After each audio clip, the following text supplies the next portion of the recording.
एक तरफ तो विकारों का एक साथ आक्रमण और एक तरफ शारीरिक, मानसिक और आर्थिक समस्याएं, ये सब एक साथ ही क्यों आते हैं? जब कोई विजय की तरफ बढ़ता है ना, तो विपक्ष जो है ना पूरा पावर लगाता है, थोड़ा थोड़ी। जब ये देख रहा है कि शांत पड़ा है, लड़ाई नहीं लड़ रहा है, तो बॉर्डर में पड़ी सेना, कोई परेशानी नहीं, पर सावधान है। और जब ये देख रहा है कि चढ़ते ही चला रहा है, तो उसके पास जितनी सामर्थ्य सब लगा देगा ना। अब आप चढ़ते ही चले जा रहे हो प्रभु की प्राप्ति के लिए, तो इंद्रियां, मन, बुद्धि, चित्त, जितना विषय सामग्री इकट्ठा है सब झोंक के आपको परास्त करना चाहेगा। सब प्रतिकूल है, सब माया ही था ना। शरीर, मन, बुद्धि, चित्त, सब जितना माया ही ना, ये पूरा। पर जहां राधा वहां बाधा परास्त नहीं कर सकती। ब्रह्मचर्य, विरत, वो कभी शरीर में तेल ना लगावे, आंखों में कभी सुरमा ना लगावे, कटिंग सेटिंग नहीं, दो ही हैं, या पूरा मुंडन और या पूरे बाल रखना। बीच में सेटिंग कटिंग करना ये नहीं, सिद्धांत में गए। तेल ना लगावे, पूरा जीवन हो गया।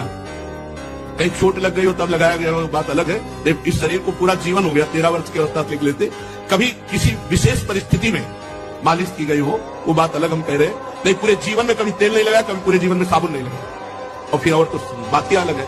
और या वृंदावन के सिवा कभी पेस्ट नहीं किया, कोई मंजन नहीं किया, गंगा जी की बालू हुई मंजन थी। तो जो विरक्त, तो उसे चाहिए कि तेल न लगावे, साबुन न लगावे, उपटन न लगावे, और स्त्रियों के चित्र न रखे, चित्र न देखे। मोबाइल में तो चित्र क्या, पूरी फिल्म भरी है, बहुत संभल के। तो हमारे अंदर जो आध्यात्मिक की बात नहीं है, वो बाप है, हम बेटा है, लेकिन हमारा उनका संबंध है, और हम वो दो नहीं है, डीएनए एक ही है, शरीर का नहीं, स्वरूप का। भगवान का आपको सच्ची कहता हूं, आप ऐसे निराश मत होना कि इतने दिन हो गए अब भी काम आता है। एक दिन वो समय आएगा कि तुम ऐसे छाती ठोक के कहोगे कि किसी की ताकत नहीं कि हिला दे।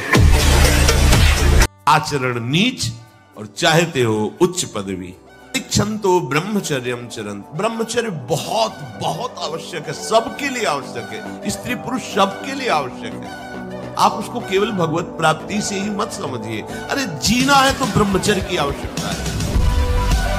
सामान्य मनुष्य की तो बात ही क्या है। ब्रह्मचर्य बहुत बड़ी हमारी निधि है। ब्रह्मचर्य संपूर्ण विद्याओं को प्रकाशित कर देता है। ब्रह्मचर्य समस्त वैभवों का स्वामी बना देता है। ब्रह्मचर्य समस्त दुर्भाग्य को मिटाकर सौभाग्य प्रदान करता है। ब्रह्मचर्य संपूर्ण उन्नति का बीज है। अभ्यास और ब्रह्मचर्य, अगर ब्रह्मचर्य नहीं तो देखो अध्यात्म में चलना बड़ा मुश्किल हो जाएगा। अभी आप 1 साल ब्रह्मचर्य रहिए, आपका प्रतिज्ञा, आपके वचन, आपकी चेष्टा, आपकी क्रियाएं कितनी मतलब पवित्र और साफ, स्वच्छ, एकाग्र। गर्लफ्रेंड, बॉयफ्रेंड, कौन सा रिलेशन है? Live in relation. ये हमारे कहीं किसी भी धर्म ग्रंथ में लिखा हो तो आप बता दीजिए। बाल्यावस्था से आज तक जितने भी धर्म ग्रंथों का स्वाध्याय हुआ, कहीं भी लिखा हो तो ये बोलो सर्वनाश का स्वरूप है कि नहीं है। अभी बच्चा ना तो लोक को जानता है, ना परलोक को जानता है, ना हित को जानता है, ना अहित को जानता है। अभी उसका ब्रह्मचर्य किसी काम लायक नहीं हुआ और वो उतर गया व्यभिचार में, क्या होगा उसका जीवन। लेकिन पढ़ाई में हमारी अगर कमजोरी नहीं तो हम अंक अच्छे लाएंगे, पक्की बात है। तो उत्साह संपन्न बनो, निराश मत हो, ब्रह्मचर्य रहो, फिर पढ़ाई करो, आगे बढ़ो। मन को बता दे कोई वैज्ञानिक तो हमें बताना कि ये मन जा रहा है। केवल 5 भौतिक ढांचे का एक्सरे, सीटी स्कैन, अल्ट्रासाउंड। अब सूक्ष्म शरीर और कारण शरीर और उसका प्रकाशक जो वो तू है, कोई कण ऐसा नहीं जहाँ भगवान न हो। मान लिया और आराधना की तो मुक्त हो गए। यहाँ तर्क के द्वारा तुम अपने को नहीं जान सकते, अपने को जान लो तो हम तुम्हें बढ़िया वैज्ञानिक माने। तुम अपने को जैसे मानते हो ऐसे परमात्मा है, ये बात गुरु की मान लो और आराधना करो। भगवान दिखाई न दे तो मुझे बताना। अगर हमें दिखाई न देते तो बहुत जिद्दी स्वभाव के थे, हम पूरी सभा में यही कहते कि ये सब नाटक है। एक एक क्षण, एक एक पल वो हमारे साथ रहते हैं। कोई तुम्हें प्रमाणित नहीं कर सकता। आत्म स्वरूप को कोई भी यंत्र यहाँ से लेके अमेरिका तक कहीं भी कोई यंत्र बनाओ, हमें दिखा दो। आत्म स्वरूप की तो बात जाने दो। ये देखो बुद्धि, ये देखो मन, ये देखो चित्त, ये देखो अहंकार, ये सूक्ष्म शरीर है। नहीं तो हमारी एक केवल बात समझ लें, ब्रह्मचर्य छीन होने मत देना और कोई नशा मत करना। आपको सच्ची कहते हैं कि इतना ब्रह्मचर्य में ताकत है कि अपने आप ब्रह्मचर्य आपको पढ़ाई में न लगा दे तो बताना। अंडा मांस पाउडर डिब्बा में कौन कहता है ताकत है?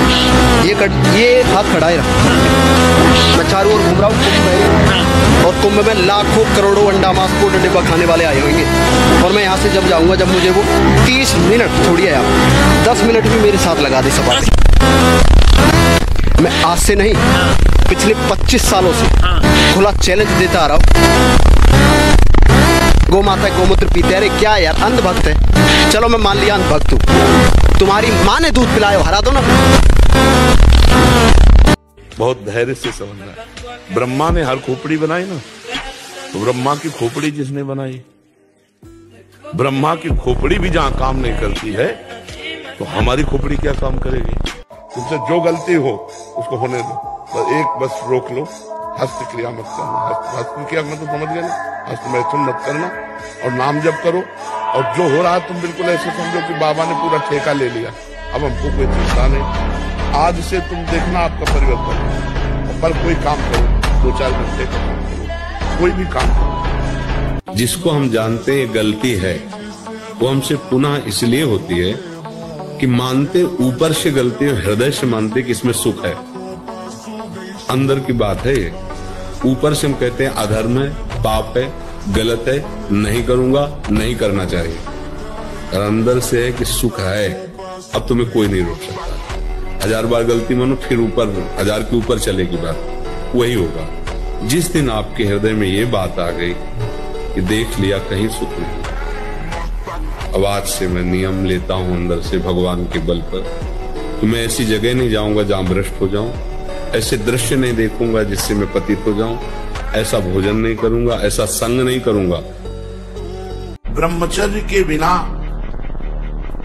कोई भी किसी भी डिपार्टमेंट में वो आगे नहीं बढ़ सकता, चाहे गृहस्थ हो, चाहे वानप्रस्थ हो, चाहे सन्यासी हो, सबके लिए ब्रह्मचर्य अत्यंत आवश्यक है। ब्रह्मचर्य में जीवन परम पुरुषार्थमय अध्यात्ममय जीवन है।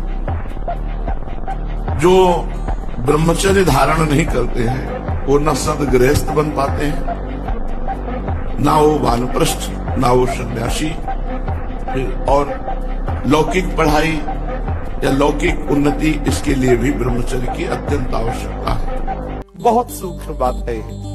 आप देख लीजिए, काम तभी आपको प्रबल वेग से परास्त करता है जब आप कोई क्रिया का आश्रय लिए हैं, किसी व्यक्ति का आश्रय लिए। अगर आश्रय न ले तो ऐसे उठेगा और शांत हो जाएगा, ये अनुभूति विषय है। उठेगा और शांत हो जाए, धीरे धीरे धीरे इस पूर्णा भी शांत हो जाएगा।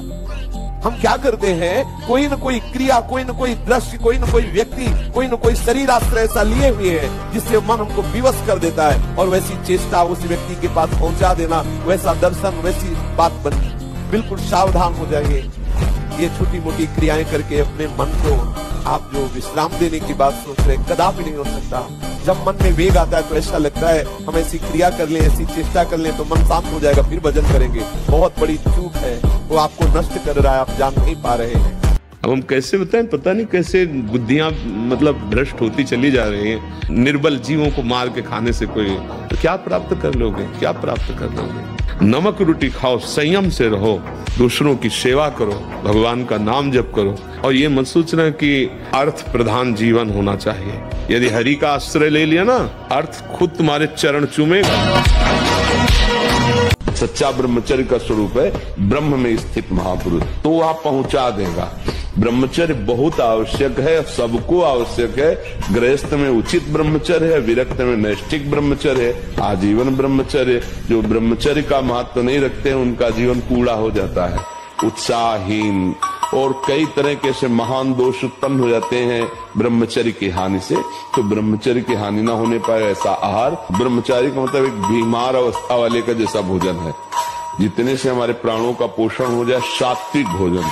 अब चाहे भजन मार्ग हो, चाहे संसार का मार्ग हो, अभ्यास योग युक्तेन चेतसा नान्यगामिना। हारना किसी को पसंद नहीं, किसको अच्छा लगता है हारना? तो फिर अभ्यास में प्रमाद क्यों किया? तुम्हारे शरीर में अगर ब्रह्मचर्य है, तुम्हारे शरीर में अगर व्यायाम की स्फूर्ति है और अभ्यास है तो किसी भी मार्ग में जाओ, विजयी ही विजयी रहोगे। मन के दो कार्य हैं, एक है विषय का अवलंबन और दूसरा है विषय का चिंतन। ये किसी न किसी विषय का सहारा ढूंढता है। आप देख लेना, हमारे भ्रष्ट होने का कारण हमारा कोई न कोई सहारा है किसी भी विषय में। आप देख लीजिए, जो विषय आपको बहुत परेशान किए हैं, आप जानबूझ करके खुद अपना नाश कर रहे हैं। इसमें किसी का तर्क काम नहीं करेगा, क्योंकि उसी मार्ग में चले हुए हैं। आप यदि आश्रय नहीं दिए हैं, आपने किसी क्रिया या किसी व्यक्ति का आश्रय नहीं दिया है, तो आप कुछ ही दिनों में निर्विकार हो जाएंगे, आपका मन शांत हो जाएगा।